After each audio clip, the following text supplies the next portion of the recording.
2014, the college basketball player Billy Garrett Jr. was on a flight to New Jersey. He was in the middle of a breakout season in his freshman year, eager to prove his worth to the Blue Demons in their next game against Seton Hall. On the flight, he started to feel an ache in his knee. Not a big deal, he thought at first. Athletes get aches and sores all the time. But this was no ordinary muscle ache. The pain began to radiate, morphing into an intense stabbing pain in both legs. Garrett was experiencing a sickle crisis. His red blood cells were shriveling into a rigid crescent shape, impeding the blood flow in his capillaries. He would spend the next week in a Newark hospital, dehydrated, vomiting from the medication, and losing over 10 pounds. Billy Garrett Jr. has sickle cell anemia, a genetic disorder affecting a person's red blood cells. Besides the aforementioned sickle crises, the condition also leads to frequent infections, anemia, and even vision problems. Sickle cell anemia is among the most common genetic disorders. About 1 in 360 African Americans are born with it, and 1 in 13 of them are carriers. The strange thing about this disorder is how in some populations the disease can be incredibly common. Take, for example, the Ambu tribe, a group of people living in western Uganda, where as much as 45% of the population is a carrier for sickle cell anemia. That is an astonishing number, almost 1 in 2, and it leads to the main question of this video. Why is sickle cell anemia so common, and why is it more prevalent in some groups than others? The answer to this question might surprise you. It all comes down to sickle cell's strange relationship with another common illness, malaria.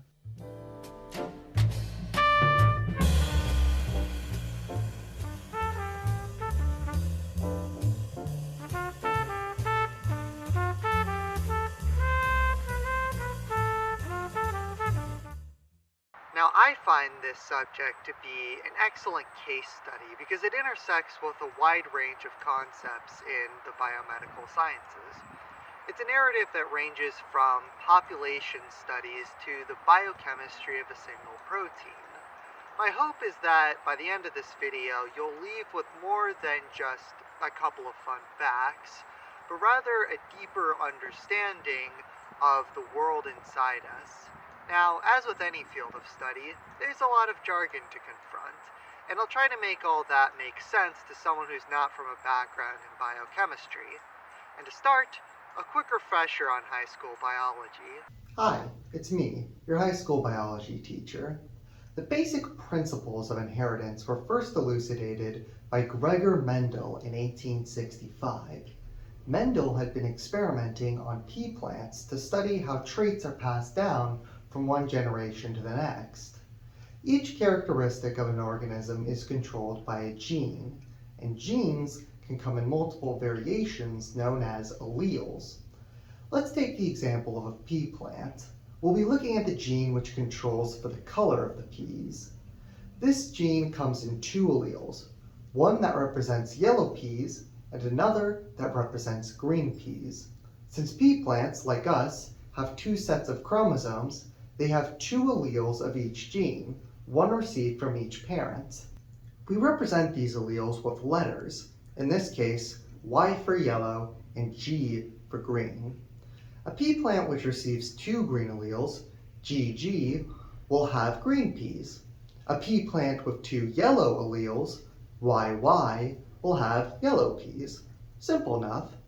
But how about GY, a pea plant with 1 green allele and 1 yellow allele?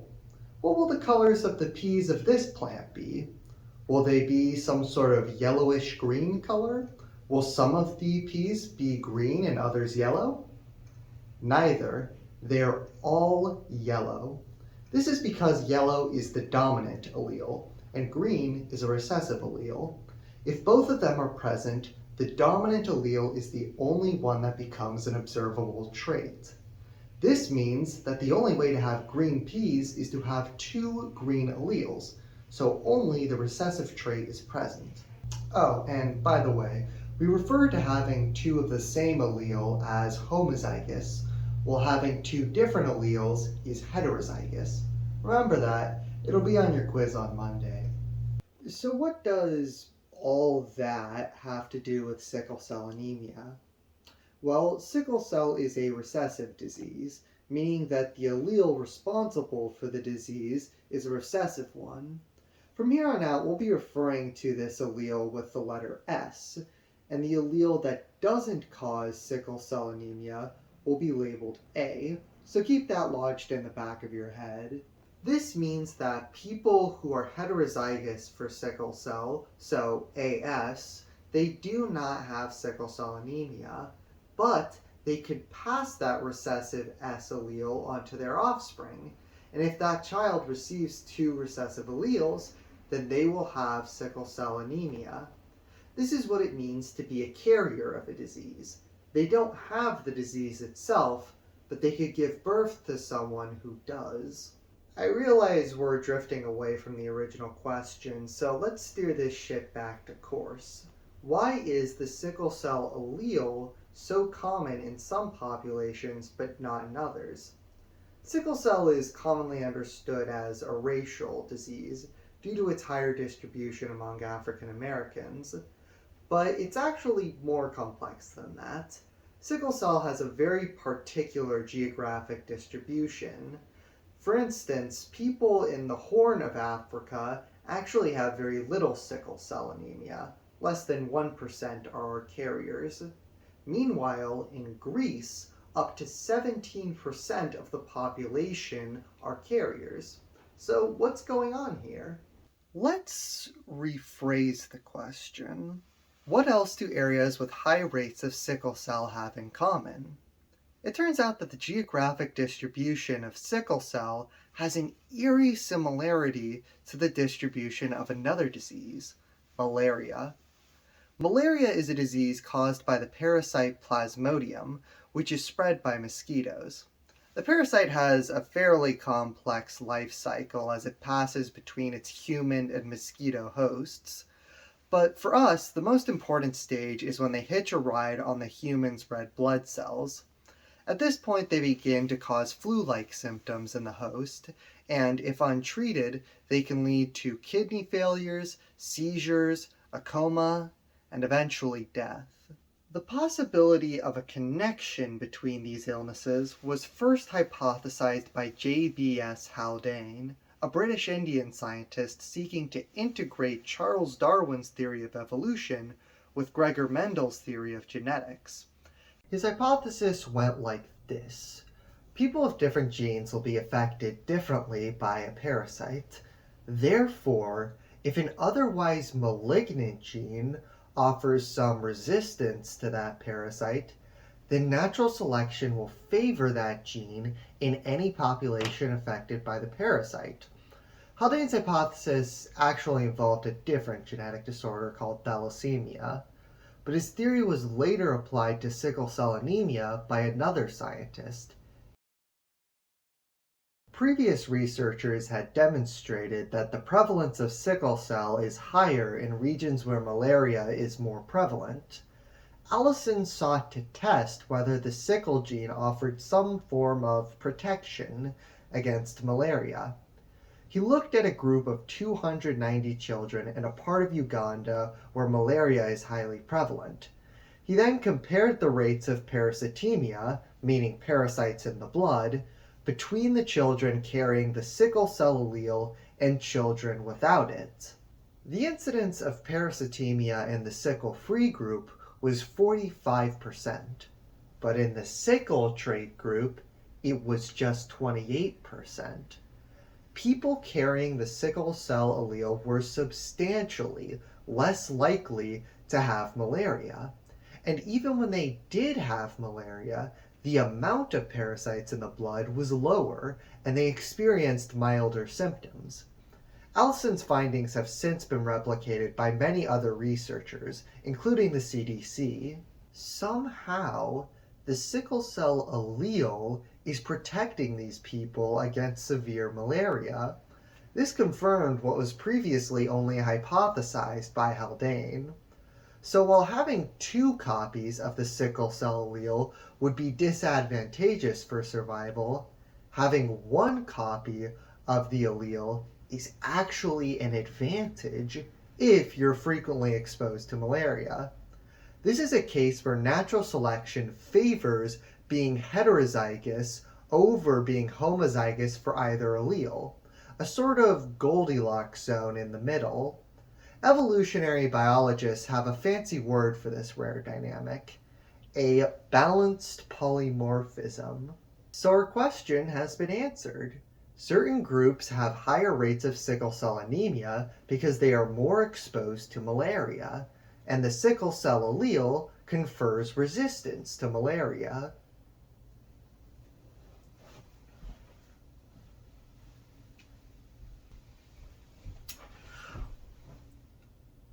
But why does it do that?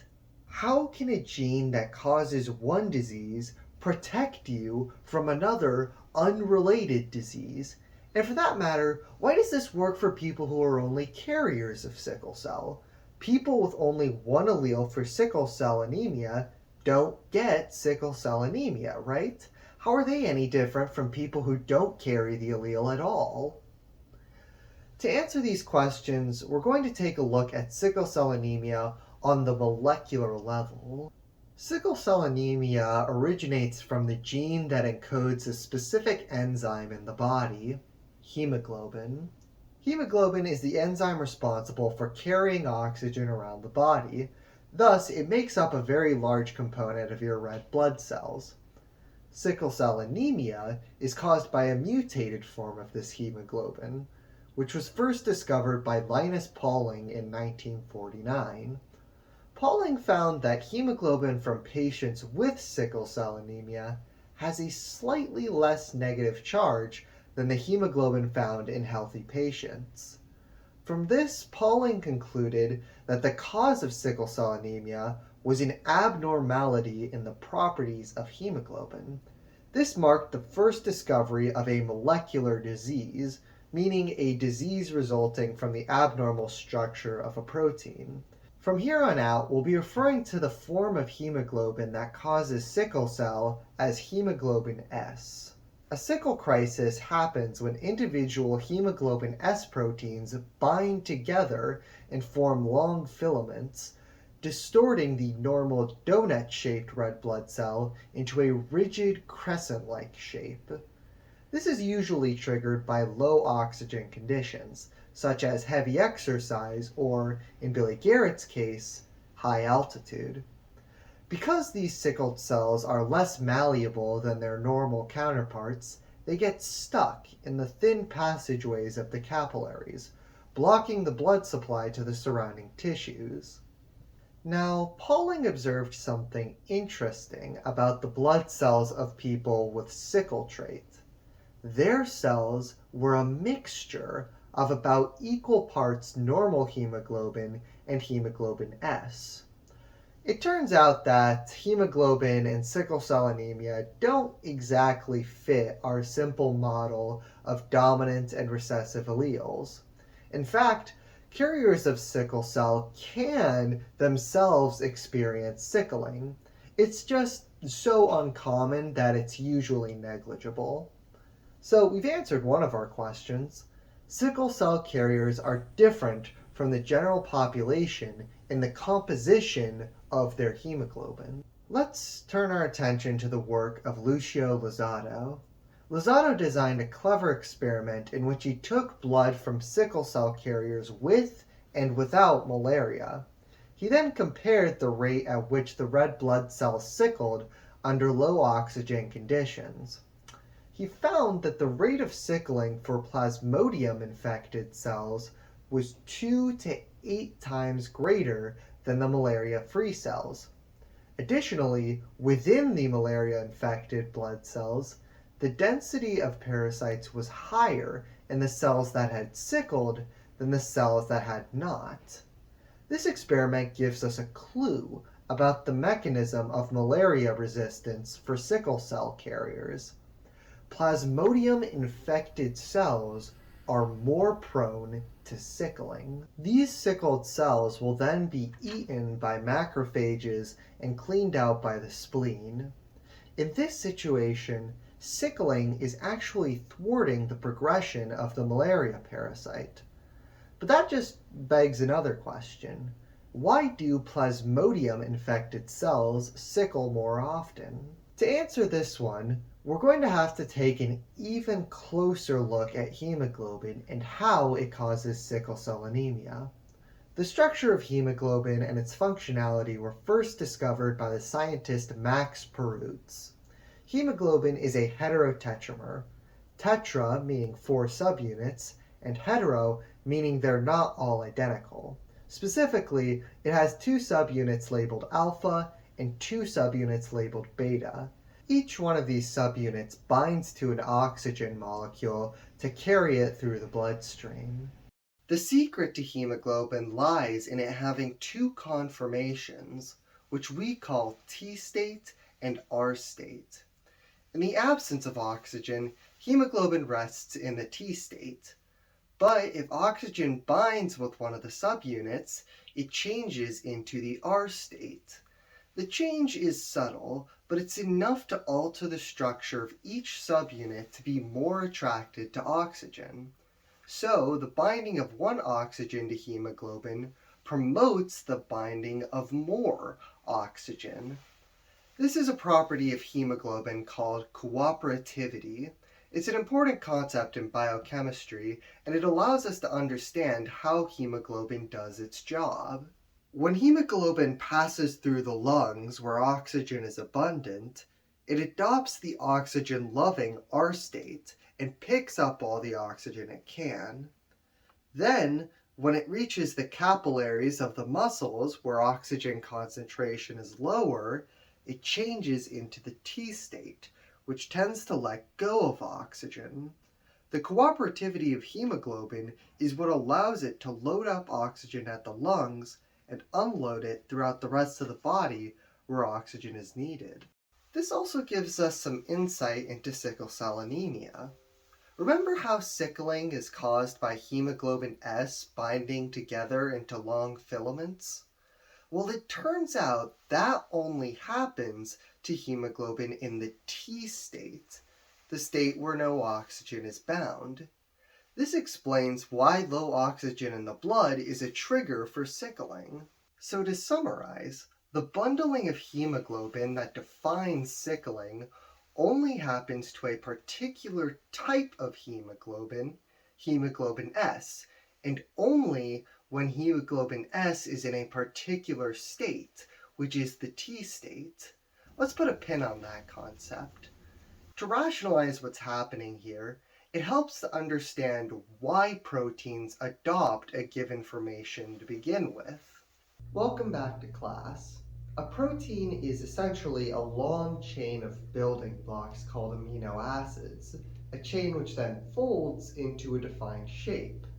There are 20 common amino acids, each with their own defined chemical properties. The overall shape of the protein depends on how these amino acids interact with each other and their surroundings. An especially important concept is how these amino acids interact with water. See, amino acids can be either hydrophilic, meaning they like interacting with water, or hydrophobic, meaning not so fond of water. Proteins like to fold into a formation where the hydrophobic amino acids are buried on the inside, away from the water, with hydrophilic amino acids on the outside, where they can interact with water. Now, there's a lot more to amino acids than that, but believe it or not, this simple dynamic between hydrophilic and hydrophobic is actually one of the defining forces holding most proteins together. It also lets us explain exactly what's happening to our sickling hemoglobin. Hemoglobin S is identical to normal hemoglobin, except for one amino acid at one point on the chain. Where normal hemoglobin has a glutamine, hemoglobin S has a valine instead. And that's a key difference, because unlike glutamine, valine is hydrophobic. When hemoglobin transitions into the T state, a little hydrophobic pocket becomes exposed on the surface, a pocket that is just the right shape for our valine to fit into. Thus, the hydrophobic valine from one hemoglobin locks into the hydrophobic pocket on another hemoglobin, and they stick together to avoid the surrounding water, almost like two pieces from different puzzle sets that just so happen to fit each other.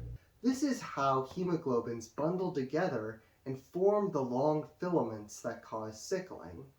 And remember, this sickling can only happen when hemoglobin S is in the T state. Let's review what we know so far. Sickle cell carriers have a mixture of normal hemoglobin and hemoglobin S, the form of hemoglobin responsible for sickle cell anemia. Sickling only occurs when hemoglobin is in the T state, and somehow infection of these red blood cells by the Plasmodium parasite induces sickling, leading to them getting cleaned out by the immune system. So there's one last missing link here. Something must be happening in malaria-infected cells to cause hemoglobin S to convert into the T state.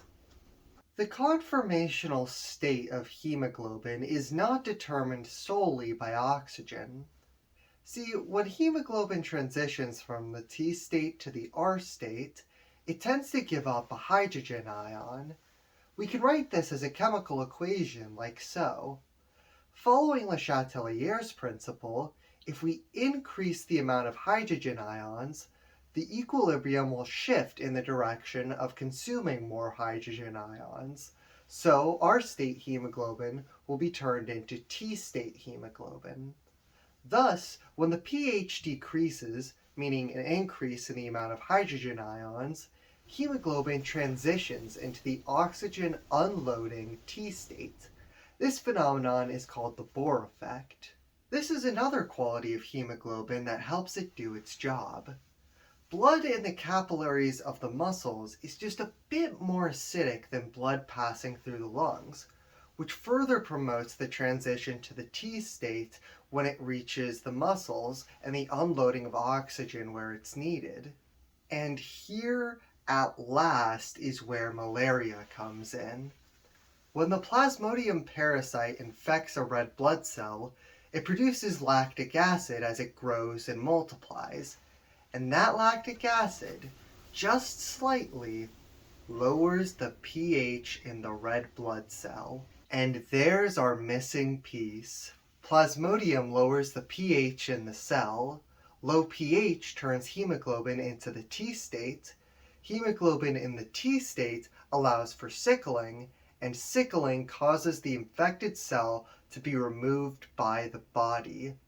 This is how people with sickle trait have resistance to malaria. It was a long hike to get here for sure, but when you lay it all out like this, it's surprisingly simple. Each step follows logically from the last, and as a whole they form a cohesive explanation. It's kind of elegant, isn't it? It's a shame that it's not the full story. The mechanism you see here is the one that I learned, and when I first started making this video, I intended for it to end at this point. But as I researched the subject, I realized that I couldn't leave it here. This explanation that I've given to you is just one of many theories for why sickle cell carriers have a resistance to malaria, and each of them have their own experimental evidence to back them up. I can't go through all of these in the same depth, both for your sanity and mine, but if you'll stick with me a bit longer, I'd like to show you how our understanding of these diseases continues to evolve. There are many proposed mechanisms, but I'm going to group them into three broad categories. First is the sickling hypothesis. This is the one we've discussed already, the idea that infection by Plasmodium induces sickling. The second is the non-sickle hypothesis, which proposes that some other property of the red blood cells is affecting the progression of malaria. The last is the immune hypothesis. This is a theory that the immune system's response to the Plasmodium parasite is different between people with and without sickle traits. Let's talk about our non-sickle hypothesis. Several studies have shown that the growth of Plasmodium is inhibited in the red blood cells of sickle carriers, and this was observed both in the cells that had sickled and the cells that hadn't, which suggests that something other than sickling might be at play. Besides the type of hemoglobin, there are other things that set apart the red blood cells of people with sickle trait. For example, they're smaller, they have less potassium, and they have a greater overall concentration of hemoglobin. All of these could plausibly have some effect on the growth of Plasmodium. An important thing to know about Plasmodium-infected cells is that they are sticky. They stick to the walls of the blood vessels, which allows them to avoid being cleaned up by the spleen. These infected cells cause dangerous inflammation wherever they get stuck. The infected cells can also stick to non-infected cells, forming clusters of red blood cells called rosettes that interfere with circulation. All of this is thanks to a protein made by the parasite called P. falciparum erythrocyte membrane protein 1, or as I like to call it, PFEMP1. The parasite needs to get this protein to the surface of the cell, and to do this, it remodels the host cell's cytoskeleton. This is the framework of structural proteins that gives the red blood cells their iconic shape. However, in red blood cells containing hemoglobin S, this internal skeleton is unstable, and this appears to interfere with the transport of PFEMP1 to the surface. Experiments have shown that in people with sickle trait, infected cells don't stick as much to the vascular walls, and they form rosettes less often as well. This gives us another explanation for why sickle trait reduces the severity of malaria. Observational studies have found that the protective effect provided by the sickle trait increases with age, which suggests that the immune system plays a role here. One of the ways your immune system responds to invaders is with antibodies. These are specialized proteins that bind to a specific foreign object, either neutralizing it or signaling for immune cells to destroy it. Studies have found that people with sickle trait possess higher levels of IgG antibodies that target the PFEMP1 protein. Once the immune system has fought off an invader once, it holds on to the antibodies, which allow it to fight off the invader much more quickly the next time it shows up. This explains why that malaria resistance increases with age. Inflammation is another tool of the immune system, but too much of it can be a problem. One of the more severe malaria complications is cerebral malaria, where infected cells stick to the vessels of the brain, and the resulting inflammation can cause seizures and even a coma. Sickle hemoglobin is thought to reduce this inflammation thanks to a molecule called heme. Heme is a molecule attached to every subunit of hemoglobin, which is what allows the enzyme to pick up oxygen. Hemoglobin S has a looser grip on this heme, which is not good because a heme floating around freely by itself is actually toxic. The body responds to free-floating hemes by producing an enzyme called heme oxygenase 1, HO1 for short. HO1 is responsible for breaking down free hemes, but it also has some anti-inflammatory properties. It's been demonstrated in mice that increased production of HO1 as a result of hemoglobin S has a protective effect against cerebral malaria. These are just a few of the proposed mechanisms for why sickle trait protects against malaria. These hypotheses aren't competing with each other. It's likely that the truth is a combination of them. In fact, they probably synergize with each other. Both the sickle and non-sickle mechanisms result in greater numbers of infected cells being cleared out by the spleen.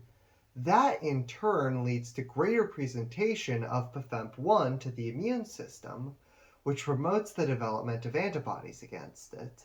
And those antibodies binding to PFEMP1 further inhibits its ability to adhere to vessel walls, and the sickling of cells probably interferes with that adhesion as well, and all of a sudden our simple linear model has turned into a spider web. This all looks pretty daunting, and even this doesn't capture all of the research on the subject. But you know what? This is what life looks like underneath the hood. Pathways that diverge and intersect, a complex network made of feedback loops, cascades, checks and balances. And to me, that's what makes biology so interesting. Just me sitting here talking to you is a product of hundreds of chemical reactions working together in near perfect harmony, and we don't even think about it most of the time. The body is an ocean of information to be explored, and the discoveries we make inform technologies that can transform our future. As of writing this video, clinical trials are underway for a gene therapy to cure sickle cell anemia. This technology was only made possible by decades of research into the mechanics of human biology. The same can be said for this video, and everything else I learned in biochem. As Isaac Newton once said, "If I have seen further, it is only by standing on the shoulders of giants."